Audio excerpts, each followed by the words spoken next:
जय हिंद दोस्तों, मैं आपका अपना यस दोस्तों। अभी जो वीडियो लेके ये है हरियाणा स्टाफ सिलेक्शन कमीशन की तरफ से जो फायर ऑपरेटर की भर्ती निकाली जाएगी, क्योंकि उसको लेके आप सभी दोस्तों को पता ही है, थोड़े दिन पहले तो वो मांगा गया था, सुझाव मांगे गए थे। तो आप सभी को पता ही है भर्ती जल्दी आने वाली है, लगभग इसके जून में शायद इसके नोटिफिकेशन जारी हो भी जाए, हो सकता है थोड़ा बहुत पहले भी हो जाए, लेकिन मोस्टली चांस है जून जुलाई के अंदर इसका नोटिफिकेशन आपको देखने को मिलेगा। और अगर जून जुलाई में इसका नोटिफिकेशन आता है तो भाई काफी सारे बच्चे हैं जिन्होंने एडमिशन ले रखा है, जो फायर का डिप्लोमा कर रहे हैं, तो वो भी इसके अंदर शामिल हो जाएंगे। तो उससे पहले मेरे को लगता नहीं इसका नोटिफिकेशन आने वाला है, तो थोड़ा बहुत और कंपटीशन बढ़ जाएगा। अभी ना सबसे बड़ा डाउट है, एक तो जो कट ऑफ को लेके, जैसे ही हरियाणा पुलिस की कट ऑफ आई है ना, तो उसके बाद काफी सारे दोस्तों को डाउट हो गया हमारा नंबर आएगा कि नहीं आएगा। हमारे 52 नंबर है, कोई 55 है, कोई कितना ही है। और जो मतलब पुरानी वाली जो पॉलिसी थी उसके हिसाब से कट ऑफ आई है ना हरियाणा पुलिस की, उसके कारण तो बहुत ज्यादा चिंतित हो गए हैं भाई, कितनी कट ऑफ जा सकती है। बहुत सारे दोस्त, अभी हमने रिसेंटली एक ग्रुप बनाया था फायर के लेके, जिसमें मैं जो भी पीडीएफ वगैरह मेरे पास जो भी नोट्स है, मैं जो खुद पढ़े हैं वो नोट्स वगैरह मैंने प्रोवाइड करवाए हैं। तो वहाँ पे काफी मतलब इसी चीज को लेकर डिस्कशन होती रहती है, मैं इस कैटेगरी से हूँ, मेरा नाम नंबर आएगा कि नहीं आएगा। तो आपने पुलिस वाली तो देख ली, जो पुरानी आरक्षण नीति थी उसके हिसाब से आई है। तो कट ऑफ को देखे काफी सारे जो मतलब बाहर अदर स्टेट वाले हैं ना, वो थोड़े से सोच रहे हैं यूआर की कट ऑफ इतनी कम क्यों गई है। उनको इसके बारे में अभी तक मतलब काफी सारे लोगों को पता नहीं है भाई पॉलिसी क्या थी, जिसमें भाई जो अगर यूआर है तो सिर्फ यूआर के कैंडिडेट काउंट किए जा रहे थे। लगभग 2000 वैकेंसी है, तो 15 गुना 30,000 वो यूआर के ही बुलाए गए हैं। तो इस हिसाब से जो मतलब फर्स्ट स्टेज है वहां पे कोई आरक्षण का मतलब फायदा नहीं दिया जा रहा। जो सेकंड स्टेज है वहां पे ही देने की बात हो रही है, लेकिन उसको लेके बहुत सारा झोल चल रहा है, जो मेरे को लगता है ये भी कोर्ट वगैरह चक्कर है काटने वाली है जो पुलिस वाली है। बाकी टाइम बताएगा। मोस्टली जो हरियाणा एचएससी की भर्तियां जाती है वो कोर्ट के अंदर जरूर जाती है। तो दोस्तों अभी हम एक तो कट ऑफ को लेके, और एक काफी सारे दोस्तों को ड्राइवर के लाइसेंस को लेके डाउट है। सर 3 साल पुराना चलेगा, मतलब 3 साल की एक्सपीरियंस होना चाहिए, या हमने अगर रिसेंटली बनाया 2 महीने पहले 6 महीने पहले हमारा बन के आया तो वो चलेगा कि नहीं चलेगा। तो इसको लेके, और एक ना फिजिकल मेजरमेंट के बारे में सभी दोस्तों को पता ही, पहले बार पिछली बार फिजिकल मेजरमेंट हुआ था तो काफी सारे दोस्तों की एक राय है, उसमें मैं भी इंक्लूड हूँ, मेरी भी तरफ से भी ये राय है। क्योंकि आज से अगर 12-13 साल पहले मैंने अगर फायरमैन भर्ती हुआ था तो फिजिकल दिया था। चलो एचएससी में नहीं भर्ती हुआ तो, लेकिन जो डिफेंस में हुआ था वहां पे फिजिकल अच्छा खासा होता है। और फायरमैन का फिजिकल होना भी चाहिए, मैं यहाँ जहां तक मानता हूँ। क्योंकि फायरमैन का काम ही रेस्क्यू वगैरह का करना होता है, कोई भी मतलब टफ सिचुएशन होती है ना उसमें काम करना पड़ता है, फायर फाइटिंग हो या फिर किसी को सेकंड मंजिल से रेस्क्यू करना है, या कोई ऊपर से भी मतलब निकालना है, या कोई भी चीज लगा ले, हार्ड वर्क वाला काम है भी दोस्तों, ठीक है। तो मैं ये नहीं कह रहा आपकी 1600 मीटर 5 मिनट में करवा दी जाए, ऐसा नहीं होना चाहिए। रनिंग वगैरह नॉर्मल हो जाए, कोई दिक्कत नहीं है। लेकिन रोप क्लाइंबिंग या फायरमैन लिफ्टिंग, भी किसी बंदे को कंधे पे उठा के कैसे लेके जाना है, या फिर एक जो खाई जंप करने का होता है एक टेस्ट होता है, तो ऐसे टेस्ट लागू होने चाहिए। मेरा सजेशन है दोस्तों को, बाकी आपकी राय अलग हो सकती है। ये सिर्फ मेरा सजेशन बता रहा हूँ, अगर आपको बात ठीक लग रही है तो भी ठीक है, नहीं तो वो तो देखो एचएससी का काम है रूल वगैरह बनाना। अगर पीएमटी के बाद अगर पीएसटी आता है तो वो अलग बात है, अब की बार हो सकता है थोड़ा बहुत चेंजमेंट होके आए, ठीक है। तो अभी हम कट ऑफ पे बात करेंगे, उससे पहले ना आपके लिए एक बहुत बढ़िया बात बता देता हूँ दोस्तों, ठीक है। काफी सारे दोस्त ना सिलेबस को लेके है, और मैं ना कोई पेड प्रमोशन करने वाला, ना कोई आपको ये कह रहा भाई ये कोर्स ले लो। मैं जो भी आपको प्रोवाइड करा रहा हूँ वो फ्री में प्रोवाइड करा रहा हूँ, ठीक है। मेरे पास जो मैंने स्टडी करी है, बुक अभी तक पढ़ी है, वही बुक आपको मतलब मैं प्रोवाइड करा रहा हूँ, ठीक है। देखो, मैंने वैसे तो 4-5 बुक्स की पीडीएफ है उस ग्रुप में डाल दी है, जिस ग्रुप का मैं लिंक भी दे दूंगा डिस्क्रिप्शन में नीचे।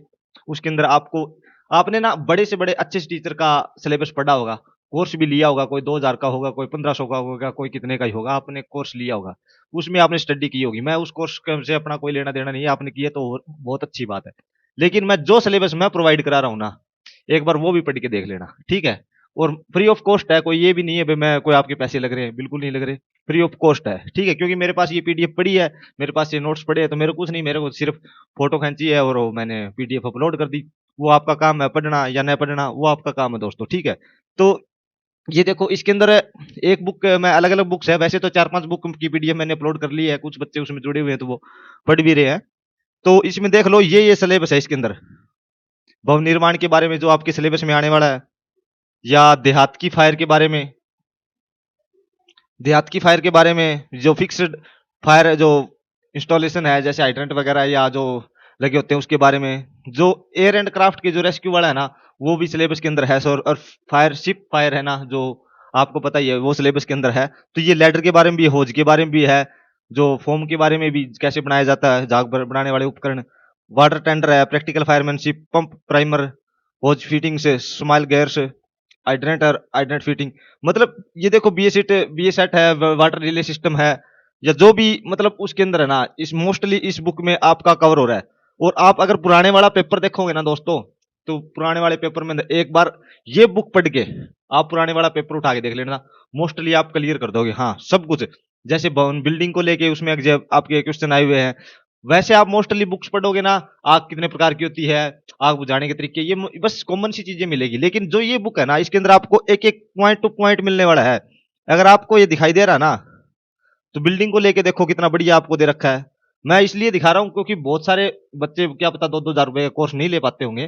तो भाई दोस्तों, आपको फ्री में पढ़ने का मौका मिल रहा है, और इससे अच्छा कुछ हो नहीं सकता। हम तो यही कह रहे हैं भाई, मैं ये नहीं कह रहा आप मेरे को कुछ मतलब कोई भी मतलब मैंने कोई कीमत रख रखी है। सिर्फ आप अपना चैनल सब्सक्राइब कर लेना और इंस्टाग्राम पे फॉलो कर लेना, बस इतना ही चाहिए। वो इतना प्यार मिल जाए वो बहुत है। ठीक है। ये भाई सारे देखो लेटर्स के बारे में है, देहात की आग के खतरे के बारे में बता रखे, कोई बिजली है, रगड़ के द्वारा, ये मतलब आप देखोगे ना, देखो मैं आपको एक बार दिखा इसलिए रहा हूं ताकि किसी को ये न लगे यार इसके अंदर तो कुछ भी नहीं होगा फ्री में, क्योंकि फ्री में मिलने वाली चीजों को ना ये समझते हैं यार ये तो बेकार होगी। लेकिन मैं इसलिए दे रहा हूं भाई, कल को आप लोग याद करेंगे, जो भी फायरमैन सिलेक्ट हो जाता है तो याद करेंगे हाँ भाई यस से ने हमें पीडीएफ प्रोवाइड कराई थी। तो भाई क्योंकि देखो आप ना ये पढ़ोगे ना, देखो ये सारे आपके एग्जाम में आने वाले हैं, देखो ठीक है। जो स्प्रिंकलर सिस्टम होता है ना, वो कितने कौन सा कितने डिग्री पर ऐसे होता है, कौन सा कलर होता है, ये आप देखो, ये सारा कुछ ये ऐसे ही क्वेश्चन आए हुए थे। कोई आग 4 प्रकार की होती है, 5 प्रकार की होती है किचन फायर को ऐड करने के बाद, तो वो ऐसा कोई क्वेश्चन नहीं पूछा हुआ था, ये ही ऐसे ही पूछे हुए थे। ठीक है। कलर कोडिंग के बारे में पूछा हुआ था।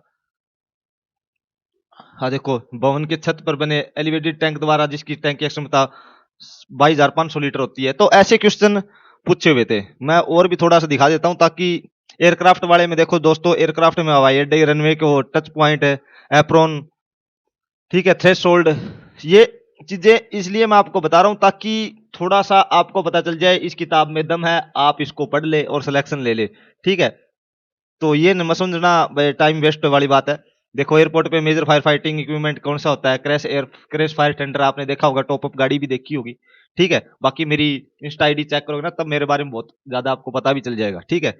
क्रैश टेंडर क्या होता है, ठीक है। रैपिड इन्वेंशन व्हीकल कौन सा होता है, रेस्क्यू टेंडर, ये बाकी देखो शिप की फायर के बारे में, स्टील प्लेट, प्लास्टिक, किस किस चीज से जहाज बनी होती है, और भाई जो जहाज के बारे में, ये आपने अभी तक जो बुक पढ़ी होगी ना, ये ऐसा आपको सिलेबस मिला ही नहीं होगा। ठीक है। किसी ने अगर थोड़ा बहुत बना रखा तो बहुत अच्छी बात है, जिस भी टीचर ने। मैं अभी क्या क्या दिखाऊंगा आपको, इस बुक में बहुत लंबी चौड़ी बुक है दोस्तों। ठीक है। तो एक बार जो लिंक दे रखा है ना, वहां से जाके आप पढ़ लेना। ठीक है।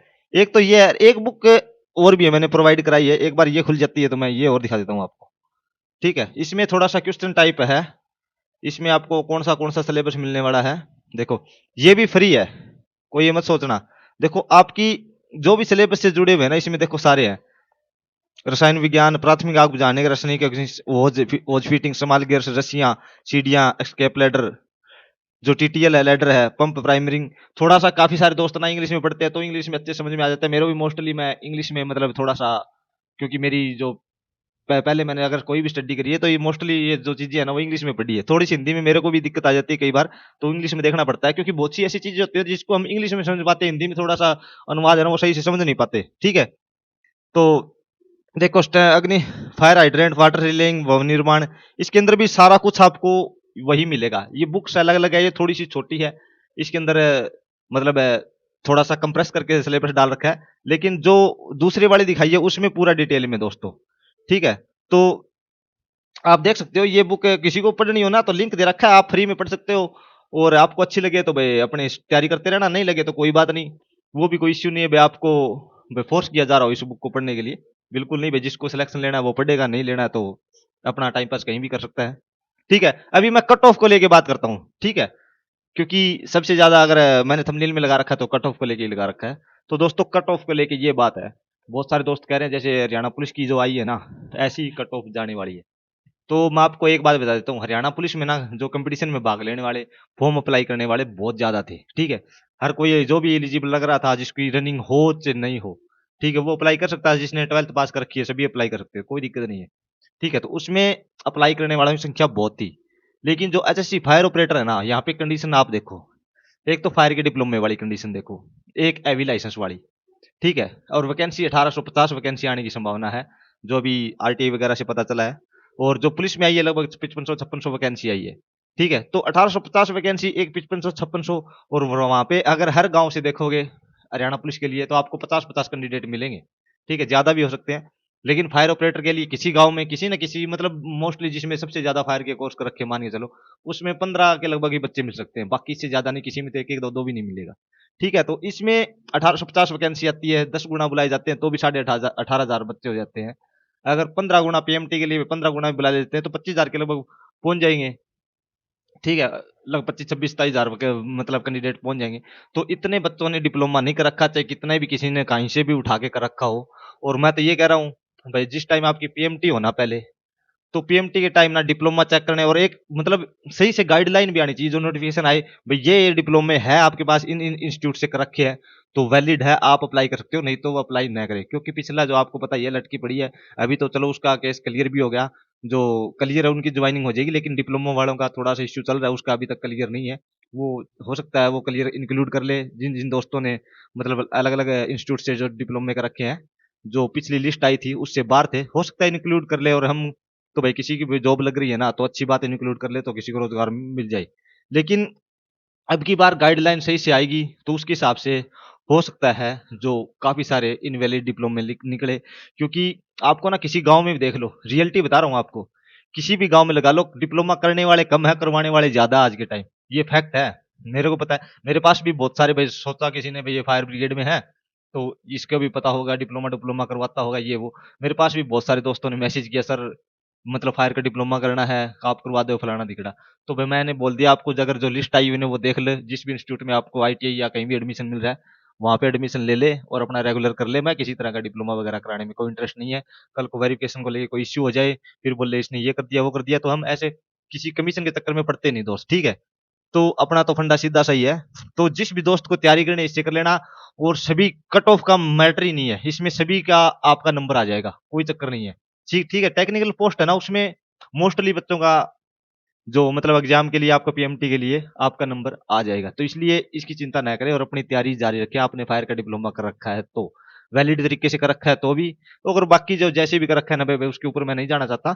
लेकिन अगर एलिजिबल हो और आपका जो डिप्लोमा सही है चल रहा है, तो आपने रेगुलर किया है नहीं किया है, लेकिन आप अपनी तैयारी करते रहे, आपने अभी तक कोई भी मतलब फायर के बारे में एबीसीडी भी नहीं पढ़ी है, तो भी कोई बात नहीं। अगर ये बुक पढ़ोगे ना तो थोड़ा सा आपको समझ में आ जाएगा और आप पास मार्क लेने के लायक जरूर हो जाओगे। तो ये है अपडेट दोस्तों, और जल्दी इसका नोटिफिकेशन देखने को मिल सकता है।